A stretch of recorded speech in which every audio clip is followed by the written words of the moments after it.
Baik,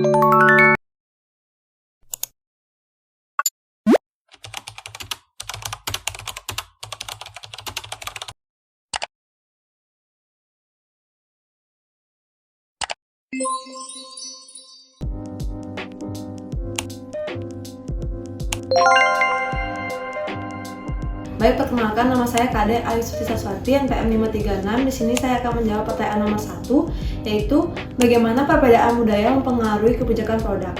Jadi kami menjawabnya dalam pemasaran internasional, pelaku usaha harus dapat menciptakan produk yang sesuai dengan target pasar mereka.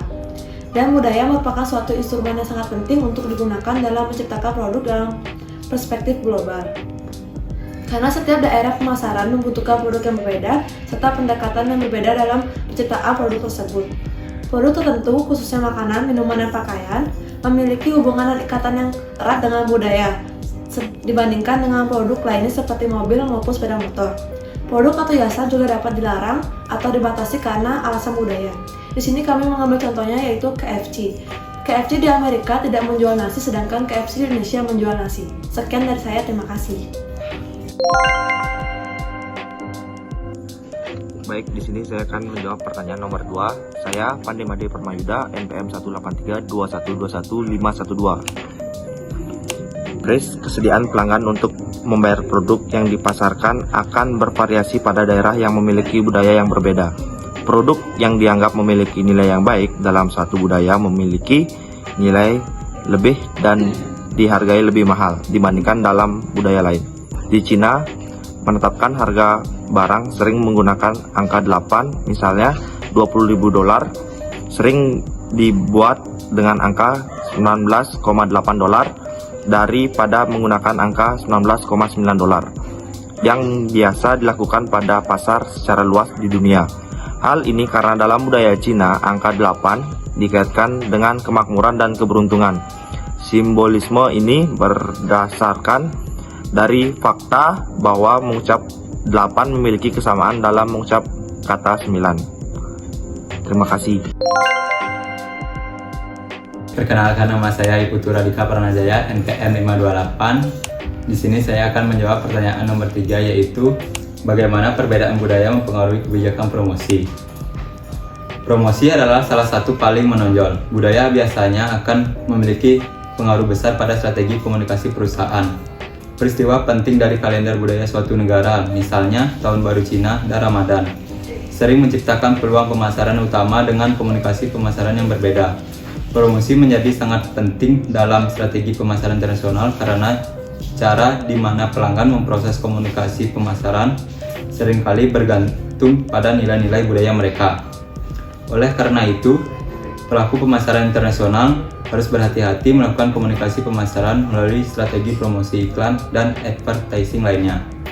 Hal ini karena gaya iklan yang efektif dalam budaya tertentu dapat menjadi kontraproduktif dalam budaya lain.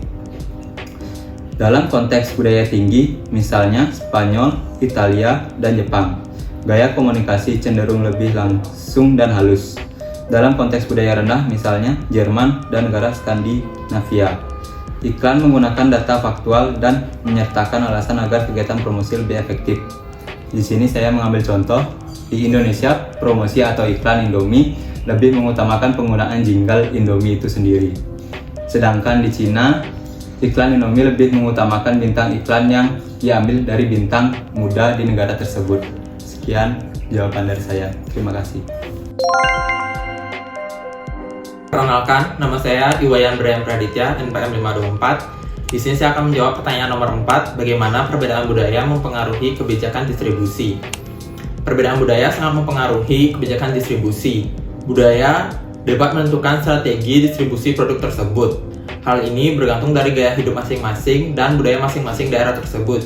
Sebagai contoh, Avon, pembuat kosmetik dari Amerika, menggunakan pendekatan distribusi yang berbeda dengan cara penjualan langsung kepada pelanggannya yang biasa dilakukan di Amerika. Untuk pangsa pasar Taiwan dan China, Avon bereksperimen dengan alternatif distribusi untuk menjual produk-produknya dengan menggunakan kios, counter kecil di department store, internet, dan menjual produk di rumah belanja saluran televisi. Hal ini lebih menarik konsumen Taiwan dan China untuk melakukan pembelian. Sekian jawaban dari saya, terima kasih. Perkenalkan, nama saya Niwayan Hidolan Lestari, NPM 18321211509. Di sini saya akan menjawab pertanyaan di chapter 4, pertanyaan nomor 5. Pertanyaannya adalah, apa yang dapat dilakukan pemasar untuk meluncurkan produk baru di negara yang cenderung menolak perubahan? Menurut saya, hal pertama yang dapat dilakukan oleh pemasar pertama kali itu adalah melakukan riset. Riset di sini bertujuan untuk mengetahui produk-produk apa saja yang biasa digunakan oleh masyarakat. Selain itu, riset juga bertujuan untuk mengetahui pangsa pasar yang akan menjadi pasaran dari pemasar ini. Nah, saat melakukan riset, sebaiknya pemasar melibatkan sebagian besar masyarakat agar riset ini berjalan dengan maksimal. Setelah melakukan riset, pemasar bisa melakukan sosialisasi produk mereka. Sosialisasi ini mungkin bisa berupa demo atau peragaan dari produk itu. Nah, sosialisasi ini bertujuan untuk meyakinkan masyarakat itu sendiri. Pemasar harus berusaha untuk meyakinkan masyarakat bahwa produk ini adalah produk yang memiliki fungsi sama seperti produk-produk sebelumnya, tetapi memiliki fungsi-fungsi yang tidak ada di produk sebelumnya. Biasanya kan masyarakat yang tidak menerima perubahan itu adalah masyarakat yang masih sangat percaya dan berhubungan erat dengan tradisi. Jadi di sini pemasar harus bisa meyakinkan masyarakat. Nah, di saat melakukan kegiatan sosialisasi ini diusahakan pemasar menggunakan bahasa yang simple dan mudah untuk dipahami sehingga nanti konsumen tidak bingung dalam menangkap maksud dari sosialisasi ini. Nah, gunakan juga promosi-promosi menarik kepada masyarakat. Selain itu, memberikan harga yang terjangkau juga bisa menarik minat konsumen terhadap produk kita.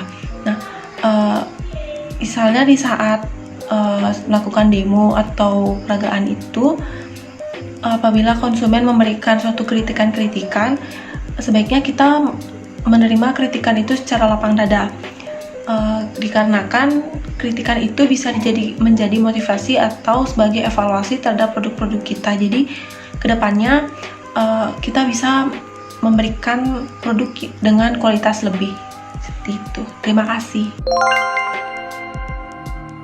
Perkenalkan, nama saya Nigusti Ayu Mademirasanti, NPM 510. Di sini saya akan menjawab pertanyaan nomor 6 dengan pertanyaannya, bagaimana budaya konteks tinggi berbeda dari budaya konteks rendah? Secara sederhana, budaya konteks tinggi diartikan sebagai gaya komunikasi yang bersifat ambigu yang menuntut penerimaan pesan untuk menafsirnya sendiri. Budaya konteks tinggi ini bersifat implisit, yang dimana apa yang tidak dikatakan sering lebih penting daripada apa yang tidak dikatakan. Sedangkan budaya konteks rendah merupakan gaya komunikasi yang bersifat langsung, apa adanya, dan tidak berbelit-belit. Dalam kegiatan pemasaran, perbedaan konteks tinggi dan rendah menjadi sangat penting, yang dimana misalnya contohnya dalam aspek personal selling. Dalam kebudayaan konteks tinggi, di mana trust atau kepercayaan itu menjadi kedekatan antara klien dengan tenaga penjualannya yang memainkan peran penting dalam perusahaan-perusahaannya. Dan kemudian pada bidang periklanan, promosi pemasaran itu dikembangkan dengan menyesuaikan budaya konteks tinggi. Jadi, di mana konteks tinggi ini cenderung tidak efektif digunakan atau ditayangkan di negara-negara konteks rendah. Selanjutnya, misalnya iklan di negara konteks rendah umumnya itu sangat eksplisit dan pesan-pesan disampaikan pun secara jelas mengenai spesifikasi dan manfaat produk. Jadi kegiatan iklan-iklan itu menjadi kurang efektif jika digunakan pada kebudayaan konteks tinggi. Jadi baik, sekian jawabannya, terima kasih.